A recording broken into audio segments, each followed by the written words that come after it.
আজকে তোমাদেরকে উল্টাপাল্টা ভুলভাল একটা রেসিপি দেখাবো। মানে রেসিপি ভালো, তবে করতে না পারলে যা হয় আর কি। ওই যে বলে না, নাচতে না জানলে উঠান বাঁকা, তো এখানেও সেম একই অবস্থা। তো চলো বেশি কথা না বলে দেখাই। প্রথমে হচ্ছে পেঁয়াজ, কিছুটা রসুন আর কাঁচামরিচ একটু হালকা করে ভেজে নিতে হবে। তো তারপরে আমি ওর মধ্যে দিয়েছি হচ্ছে চিকেন, ছোট ছোট করে কাটা চিকেন। তো তারপরে হচ্ছে লবণ, মরিচের গুঁড়া, সয়া সস, ম্যাগি মশলা দিয়ে ভালো করে মাংসটাকে সেদ্ধ করা পর্যন্ত রান্না করে নিতে হবে। আর এই যে দেখো, এইখানে হচ্ছে আমি ইস্ট দিয়ে আটা মেখে রেখেছিলাম। তো এটা হচ্ছে ফুলে কত সুন্দর নরম হয়ে গেছে। তো এই কাজটা করতে আমার খুবই মজা লাগছিল, যার জন্য আর কি এইভাবে করতেছিলাম।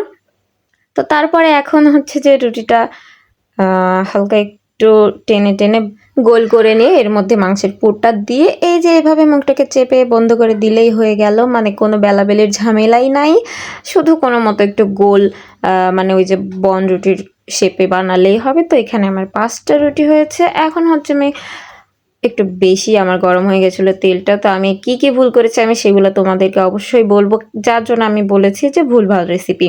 তো এই যে রুটিগুলোকে দিয়ে নিয়েছি, আর দেখো অল্প সময়ের মধ্যেই লাল হয়ে গেছে। মানে আমার এই জিনিসটাই ভুল হয়েছে যে আমি হচ্ছে ভেতর পর্যন্ত এই জিনিসটাকে কুক হতে দেই নাই, তার আগে নামিয়ে ফেলেছি জাস্ট উপরের কালারটা দেখে। তো এখন হচ্ছে আমি তোমাদেরকে কেটে দেখাবো। মানে কাটার পর আসলে একটু খারাপই লাগছিল যে মানে যা হয় আর কি, প্রথমবার বানাতে গেলে। তো ইনশাল্লাহ আমি আবারও বানাবো আর অবশ্যই তোমাদেরকে সেটা দেখাবো। আজকে এতটুকুই।